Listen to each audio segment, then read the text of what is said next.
Maintenant, on va commencer un nouveau chapitre, les lois du mouvement circulaire. Dans la première partie du programme, on a vu le mouvement en ligne droite, soit mouvement horizontal, mouvement vertical ou mouvement des projectiles avec un angle. On applique les trois lois, les trois équations du mouvement, V final égale V initial plus AT, D égale V IT plus 1 demi AT carré, et troisième formule, V carré final moins V carré initial égale 2AD.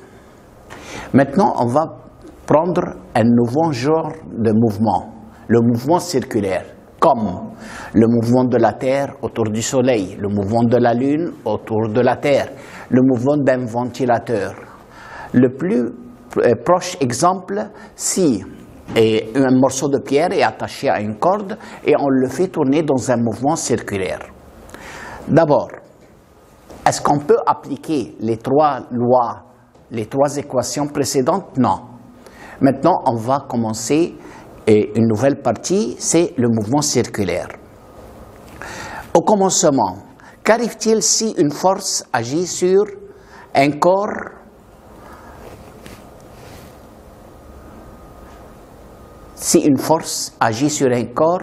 dans le même sens du mouvement? Qu'arrive-t-il? On agit avec une force sur un corps dans le même sens du mouvement. Par exemple, on appuie sur l'accélérateur de la voiture. Qu'est-ce qu'il arrive? La vitesse de la voiture augmente, mais la voiture ne change pas de direction. Premier cas. Deuxième cas. Qu'arrive-t-il si on agit avec une force dans le sens contraire du mouvement? Par exemple, si on appuie sur les pédales des freins de la voiture, qu'arrive-t-il? La vitesse de la voiture diminue, mais elle ne change pas de direction. Troisième exemple. Qu'arrive-t-il si la force est perpendiculaire au sens du mouvement? Par exemple,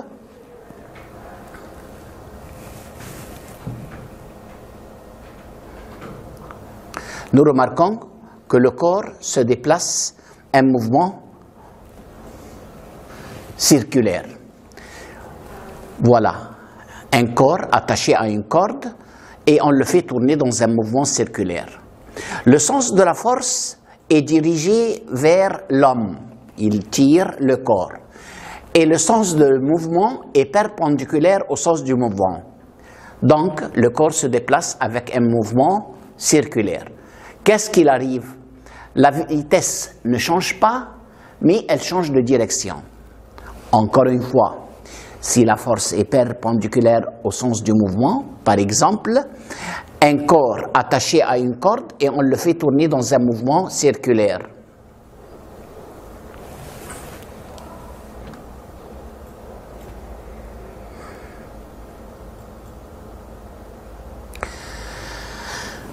Nous remarquons que la valeur de la vitesse ne varie pas, mais le sens, ce qui varie.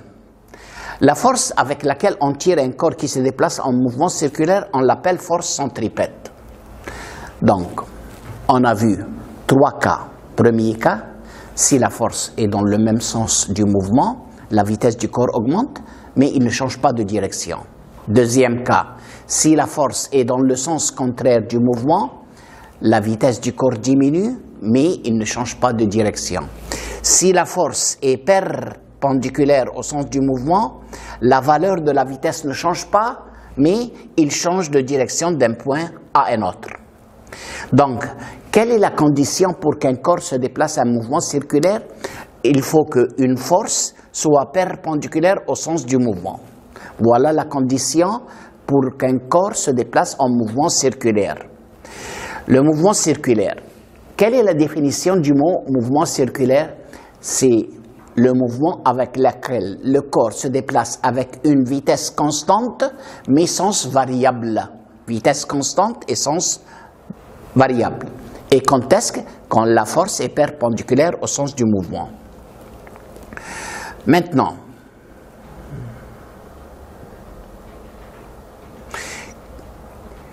quels sont les genres des forces centripètes? On a 5 genres de forces centripètes. 5 genres de forces dans un mouvement circulaire.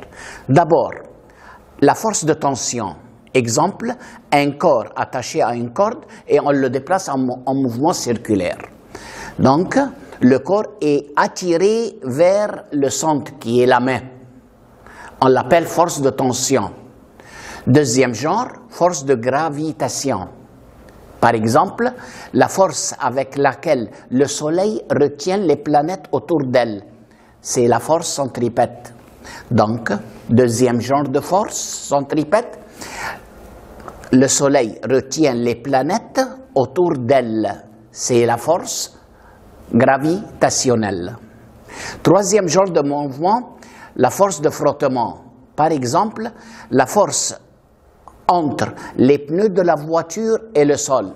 Les pneus de la voiture se déplacent en mouvement circulaire.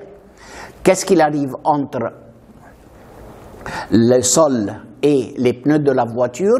Une force de frottement. Donc, troisième genre, force de frottement. Exemple, le mouvement, la force entre les pneus de la voiture et le sol. Quatrième genre de force de réaction. Exemple, une voiture de course qui se déplace en mouvement circulaire. Donc, on a une force. Quelles sont les forces qui agissent sur la voiture? On a, premier genre, force de poids dirigée vers le bas et réaction du sol dirigée vers le haut. Qu'est-ce qu'on va faire avec la force de réaction? On la décompose en deux forces perpendiculaires.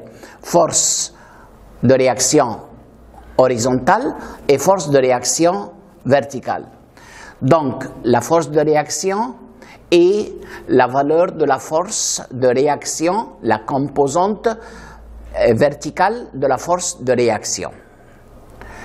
Donc, quatrième genre de force centripète, la force de réaction entre les pneus de la voiture, entre la voiture qui se déplace en mouvement circulaire.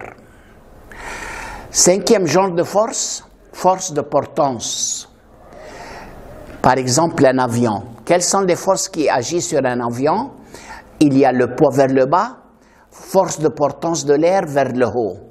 Donc, qu'est-ce qu'on va faire avec la force de portance? On la décompose en deux composantes, horizontale et verticale. Donc, cinquième genre de force, force de portance. La force de portance, la composante verticale et horizontale de la portance de l'avion. Maintenant, puisqu'il y a une force centripète, donc il y a une accélération. Quelle est la définition de l'accélération centripète? C'est l'accélération avec laquelle un corps se déplace en mouvement circulaire avec une vitesse constante et sens variable. Voilà, la valeur de la vitesse est constante dans le mouvement circulaire, mais qu'est-ce qu'il varie? Le sens de la vitesse, ici, vers le haut, vers la droite, vers la gauche, vers le bas, ainsi de suite. Donc, quelle est la cause de l'accélération centripète? Que le sens de la vitesse est continuellement variable. Maintenant, on veut déduire une valeur pour l'accélération centripète. Donc, l'accélération centripète, c'est une accélération que le corps acquiert dans un mouvement circulaire dû à la variation de sens de la vitesse.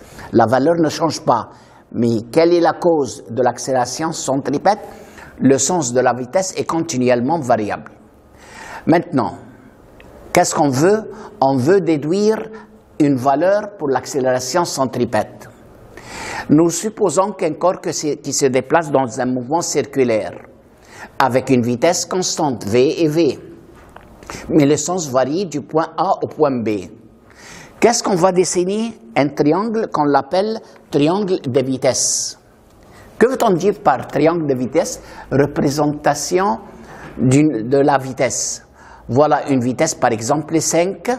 On dessine une droite qui est parallèle à elle et de longueur 5. Une autre valeur de vitesse 5, on dessine une droite parallèle à elle et de longueur 5. Donc V et V, la différence entre eux c'est delta V. Donc comment dessiner la triangle de vitesse?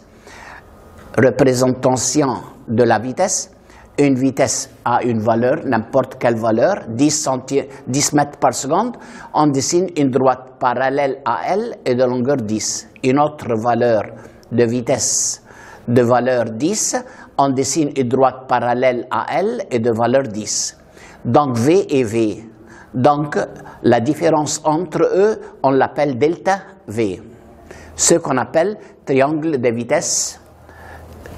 Maintenant, est-ce que les deux triangles A, B, C et triangle de vitesse ou triangle de force, est-ce qu'ils sont semblables? Oui. Pourquoi? On a deux côtés égaux rayon et rayon.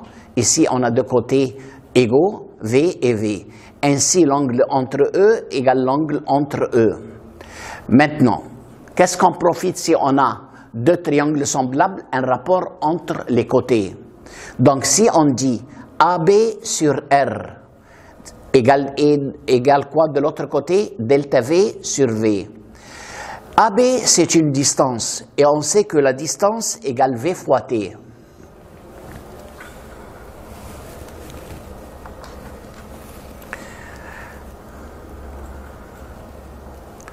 Donc, AB sur R égale delta V sur V.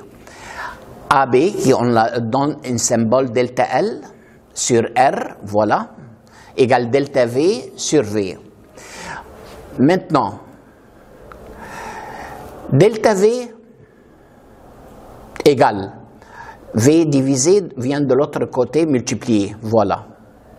Maintenant, on sait que l'accélération égale variation de vitesse sur variation de temps. Si on divise delta V par delta T, donc on divise ici aussi delta L sur delta T.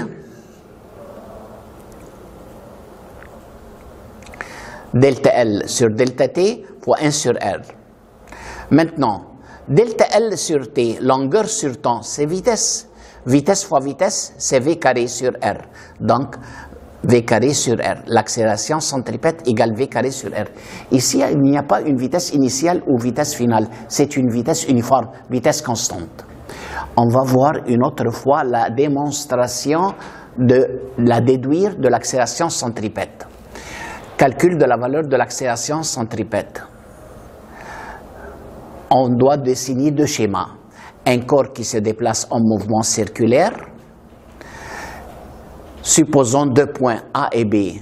Le sens de la vitesse au point A, c'est V. Le sens de la vitesse au point B, c'est V. On va dessiner ce qu'on appelle triangle de vitesse. Représentation de la vitesse. V, on dessine une droite parallèle à elle et équilibrée à sa longueur. Et une droite V, on dessine une droite parallèle à elle de même longueur. V et V, la différence c'est delta V. Est-ce que les deux triangles A, B, C et triangles de vitesse sont semblables? Oui. Pourquoi? On ne peut pas dire. On peut ne pas dire. Maintenant, qu'est-ce qu'on peut dire si on a deux triangles semblables? Rapport entre les côtés. Donc AB sur R nous donne delta V sur V. AB sur R égale delta V sur V. AB, on lui donne le symbole delta L. Donc delta L sur R égale delta V sur V. Voilà. Maintenant, je veux delta V. Le dénominateur V vient de l'autre côté multiplié. Voilà. Maintenant, si je divise les deux termes par delta T, il y a un échange. Delta V sur T, voilà. Delta L sur delta T, voilà. Delta L sur T, c'est la vitesse. V fois V, c'est VO carré. Donc V carré sur R égale delta V sur delta T qui est l'accélération. Donc l'accélération centripète égale delta V sur V égale V carré sur R. Et la vitesse ici, c'est la vitesse uniforme, la vitesse constante. Maintenant, calculer la valeur de la force centripète. D'après la deuxième loi de Newton, dans le chapitre précédent, on sait que la force égale masse fois accélération. Donc, on enlève accélération et on met à sa place V carré sur R. Donc, force centripète égale masse fois V carré sur R. Quels sont les facteurs dont dépend la force centripète? La masse du corps, la vitesse du corps et le rayon du trajet circulaire. Maintenant, Calcul de la vitesse tangentielle, la vitesse du mouvement circulaire. On sait que vitesse égale distance sur temps. Le distance pour faire un tour complet, c'est le périmètre du cercle. Périmètre du cercle, 2πr. Donc V égale 2πr sur T. Et que veut-on dire par T majuscule? T majuscule, c'est la période. Que veut-on dire par période? Le temps pour faire un tour complet. Donc, on peut savoir la vitesse tangentielle en connaissant la période. Que veut-on dire par période? Le temps pour faire un tour complet. Et le rayon.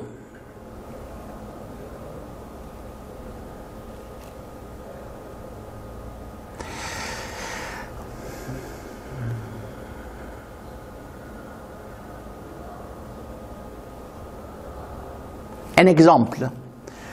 Par exemple, les facteurs dont dépend la force centripète, on a dit la masse du corps, la vitesse du corps et le rayon du trajet circulaire.